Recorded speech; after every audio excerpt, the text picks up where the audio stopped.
ಅಪ್ಪ ಇಟ್ಟ ಹೆಸರಿನಿಂದ ಹೊಸ ಉದ್ಯಮ ಆರಂಭಿಸಿದ ಅಪ್ಪು ಪುತ್ರಿ. ಹೌದು, ಪುನೀತ್ ರಾಜ್ಕುಮಾರ್ ಅವರಿಗೆ ಉದ್ಯಮಗಳ ಬಗ್ಗೆ ಸಾಕಷ್ಟು ಆಸಕ್ತಿ ಇತ್ತು. ನಟರಾಗಿರುವ ಜೊತೆಗೆ ನಿರ್ಮಾಣ ಮತ್ತು ಸಂಗೀತ ಕ್ಷೇತ್ರದಲ್ಲಿ ಉದ್ಯಮವನ್ನು ಪುನೀತ್ ನಡೆಸ್ತಾ ಇದ್ರು. ಜೊತೆಗೆ ಇತರ ಕೆಲವು ಉದ್ಯಮಗಳ ಮೇಲೂ ಅವರು ಹೂಡಿಕೆ ಮಾಡಿದ್ರು. ಮಾತ್ರವಲ್ಲದೆ ಅವರ ಅತ್ತಿಗೆ ಶಿವರಾಜ್ಕುಮಾರ್ ಅವರ ಪತ್ನಿ ಗೀತಾ ಶಿವರಾಜ್ಕುಮಾರ್ ಸಹ ಬೇಕಿಂಗ್ ಉದ್ಯಮ ಆರಂಭಿಸುವಂತೆ ಅಪ್ಪು ತಮಗೆ ಹೇಳುತ್ತಿರುವುದಾಗಿ ಹಿಂದೆ ಹೇಳಿಕೊಂಡಿದ್ರು. ಆದರೆ ಇದೀಗ ಪುನೀತ್ ರಾಜ್ಕುಮಾರ್ ಅವರ ಪುತ್ರಿಯೇ ಹೊಸ ಉದ್ಯಮ ಆರಂಭ ಮಾಡಿದ್ದಾರೆ. ಅದು ಅಪ್ಪ ತಮಗೆ ಇಟ್ಟ ಹೆಸರಿನಿಂದಲೇ ಉದ್ಯಮ ಆರಂಭಿಸಿರೋದು ವಿಶೇಷ. ಪುನೀತ್ ರಾಜ್ಕುಮಾರ್ ಅವರ ಕಿರಿಯ ಪುತ್ರಿ ವಂದಿತಾ ಅವರು ಬೇಕಿಂಗ್ ಉದ್ಯಮ ಆರಂಭಿಸಿದ್ದಾರೆ. ದೊಡ್ಡಮ್ಮ ಗೀತಾ ಶಿವರಾಜ್ಕುಮಾರ್ ರೀತಿಯಲ್ಲಿಯೇ ವಂದಿತಾ ಅವರಿಗೂ ಸಹ ಬೇಕಿಂಗ್ ಬಗ್ಗೆ ಸಾಕಷ್ಟು ಆಸಕ್ತಿ ಮತ್ತು ನಿಪುಣತೆ ಇದೆ.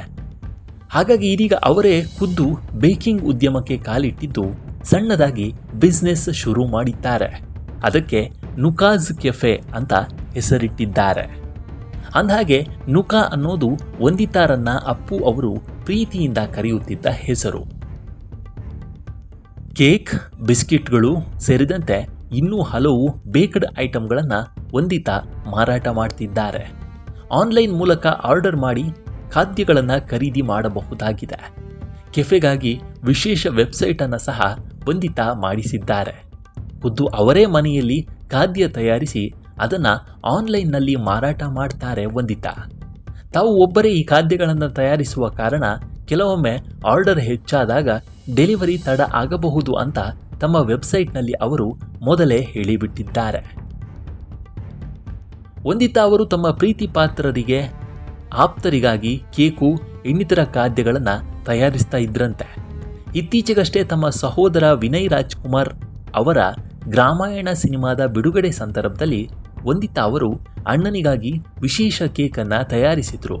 ಅದರ ಮೇಲೆ ಗ್ರಾಮಾಯಣ ಅಂತ ಸಹ ಬರೆದಿದ್ರು. ಈ ಹವ್ಯಾಸವನ್ನೇ ಈಗ ಉದ್ಯಮವನ್ನಾಗಿ ಮಾಡಿಕೊಂಡಿದ್ದಾರೆ. ಬೇಕಿಂಗ್ ಅನ್ನೋದು ವಂದಿತಾ ಅವರಿಗೆ ಹವ್ಯಾಸ ಆಗಿತ್ತಂತೆ. ಈಗ ಈ ಹವ್ಯಾಸವನ್ನೇ ಬಿಸ್ನೆಸ್ ಆಗಿ ಮಾಡಿಕೊಂಡಿದ್ದಾರೆ. ತಿರಮಿಸು, ತರಹೇವಾರಿ ಕೇಕುಗಳು, ಬಿಸ್ಕೆಟ್ಟುಗಳು, bread, brownie, cheese cake, cake cup, ಇನ್ನೂ ಹಲವು ಖಾದ್ಯಗಳನ್ನು ವಂದಿತಾ ರೆಡಿ ಮಾಡಿ ಗ್ರಾಹಕರ ಮನೆಗಳಿಗೆ ಕಳಿಸಿಕೊಡ್ತಿದ್ದಾರೆ. ಒಟ್ಟಾರೆ ಪುನೀತ್ ರಾಜ್ಕುಮಾರ್ ಅವರ ಪುತ್ರಿ ಉದ್ಯಮಕ್ಕೆ ಕಾಲಿಟ್ಟಿದ್ದಾರೆ. ಹವ್ಯಾಸವಾಗಿದ್ದ ಬೇಕಿಂಗ್ ಅನ್ನೇ ಉದ್ಯಮವಾಗಿ ಬದಲಾಯಿಸಿಕೊಂಡಿದ್ದಾರೆ. ಅವರ ಈ ಹೊಸ ಜರ್ನಿಗೆ ಶುಭವಾಗಲಿ ಅಂತ ಹೇಳ್ತಾ ಈ ವಿಡಿಯೋವನ್ನು ಇಲ್ಲಿಗೆ ಮುಗಿಸ್ತಾ ಇದ್ದೇವೆ. ಮುಂದಿನ ವಿಡಿಯೋದಲ್ಲಿ ಸಿಗೋಣ. ನಮಸ್ಕಾರ.